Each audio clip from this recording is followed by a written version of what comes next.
Hello students welcome to my YouTube channel टिआर knowledge. तो students आज এই ভিডিওত আমি সকল ছাত্ৰ ছাত্ৰীয়ে 2024-25 বৰ্ষত মেট্ৰিক পৰীক্ষা দিবলৈ গৈ আছে তো তেওঁলোকৰ পৰীক্ষা এবাৰ কেনেকুৱা হ'বলৈ গৈ আছে সেই বিষয়ে আলোচনা কৰিম আৰু লগতে এবাৰ তোমালোকৰ মেট্ৰিক পৰীক্ষাত কেনে ধৰণৰ প্ৰশ্নকাকত তোমালোকৰ পৰীক্ষাত কটা হ'ব সেই বিষয়ে জনাম আৰু সেবাৰ নতুন গাইডলাইন্স অনুসৰি মেট্ৰিক পাছ কৰিবলৈ এবাৰ তোমালোক কিমান নম্বৰ পাব লাগিব পৰীক্ষাত সেইটো জনাম। ইয়াৰ উপৰিও তোমালোকৰ মেট্ৰিক পৰীক্ষাৰ বাবে মাত্ৰ যেহেতু আৰু মাজত মাত্ৰ 5 মাহ বাকি আছে তো এই 5 মাহত তোমালোকে কেনেকৈ প্ৰিপাৰেচন কৰিবা কি পঢ়িবা কেনেকৈ পঢ়িবা এই গোটেই বিষয়বস্তুৰ ওপৰত আজি ডিটেইলছত আলোচনা কৰিম। খালি তোমালোক ভিডিওটো অলপো স্কিপ নকৰাকৈ প্ৰথমৰ পৰা শেষলৈকে চাই থাকিবা আৰু ভিডিওটো এটা লাইক কৰি দিবা আৰু চেনেলত প্ৰথমবাৰ ভিজিট কৰিলে প্লিজ চেনেলটো সাবস্ক্ৰাইব কৰি কাষত থকা বেল আইকনটো প্ৰেছ কৰি দিবা যাতে এনে গুৰুত্বপূৰ্ণ আপডেট তুমি সদায় পাই থাকিবলৈ সক্ষম হোৱা। তো বলা পলম নকৰি আমি আজি ভিডিওটো আৰম্ভ কৰোঁ। তো স্টুডেন্টস ফাৰ্ষ্ট আমি আলোচনা কৰিলোঁ যে 2025ত হ'বলগীয়া তোমালোকৰ মেট্ৰিক পৰীক্ষাটো কেনেদৰে হ'বলৈ গৈ আছে।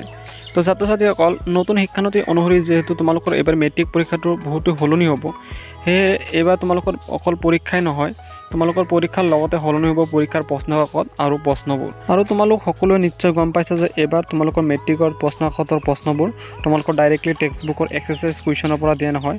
তো এইবাৰ তোমালোকৰ মেট্ৰিকৰ কুৱেশ্যনবোৰ তোমালোকৰ ক'ৰ পৰা কটা হ'ব। তো ষ্টুডেণ্টছ এইবাৰ মেট্ৰিক পৰীক্ষাৰ প্ৰশ্নবোৰ টেক্সট বুকৰ লেছনসমূহৰ ভিতৰৰ পৰা কটা হ'ব সেয়েহে এইবাৰ তোমালোকে গোটেই লেছনটো পঢ়িব লাগিব। নেক্সট এবাৰ মেট্ৰিক পৰীক্ষাত পাছ কৰিবলৈ কিমান নম্বৰ পাব লাগিব।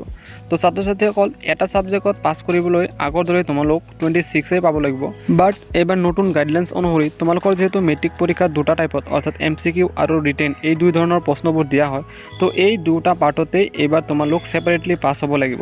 সেয়ে দুটা পাৰ্টতে মিনিমাম তোমালোক 13 কৈ পাবই লাগিব আৰু যদিহে এটা পাৰ্টত তুমি 13তকৈ বেছি পোৱা আৰু আনটো পাৰ্টত যদি তোমালোক 13তকৈ কম পোৱা অৰ্থাৎ ধৰা তোমালোক MCQ 30 পাইছা আনহাতে ৰিটেনত 10 পাইছা তথাপিও তোমালোকক ফেল কৰাই দিয়া হ'ব। সেয়ে তোমালোক দুটা পাৰ্টতে বেলেগ বেলেগ অৰ্থাৎ মিনিমাম তোমালোক 13 নম্বৰকৈ পাবই লাগিব প্ৰতিটো পাৰ্টতে তেতিয়াহে তোমালোকক মেট্ৰিক পাছ কৰাই দিয়া হ'ব। নেক্সট মেট্ৰিক পৰীক্ষাৰ বাবে মাত্ৰ যেহেতু মাজত 5 মাহ বাকী আছে তো এই সময়খিনিৰ মাজত তোমালোকে কেনেকৈ নিজকে প্ৰিপেয়াৰ কৰিবা। তো ষ্টুডেণ্টছ তোমালোকে একো চিন্তা কৰিব নালাগে তোমালোকৰ হাতত যেহেতু এতিয়াও 5 মাহ আছে তো এই 5 মাহ মানে এতিয়াও তোমালোকৰ হাতত বহুতো এনাফ টাইম আছে পৰীক্ষাটোৰ কাৰণে প্ৰিপেয়াৰ হ'বলৈ।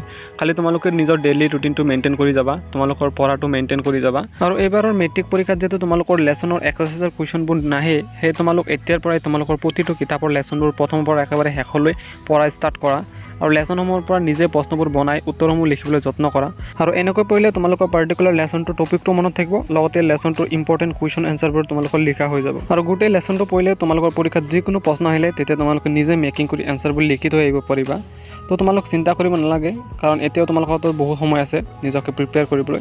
তো ষ্টুডেণ্টছ আজিৰ ভিডিঅ'ত এইখিনি আছিল। যদি ভিডিঅ'টো ভাল লাগে প্লিজ ভিডিঅ'টো এটা লাইক কৰি দিবা আৰু যদি কিবা সুধিবলৈ আছে প্লিজ কমেণ্ট কৰি জনাবা মই তোমালোকৰ কমেণ্টত নিশ্চয় এনচাৰ দিম। তো আজিৰ ভিডিঅ'ত এইখিনি আছিল। যদি ভিডিঅ'টো ভাল লাগে প্লিজ ভিডিঅ'টো লাইক কৰি দিবা আৰু চেনেলত প্ৰথমবাৰ ভিজিট কৰিলে প্লিজ চেনেলটো ছাবস্ক্ৰাইব কৰিব নাপাহৰিবা। তো পুনৰ লগ পাম এনে ধৰণৰ গুৰুত্বপূৰ্ণ ভিডিঅ'বোৰ লৈ।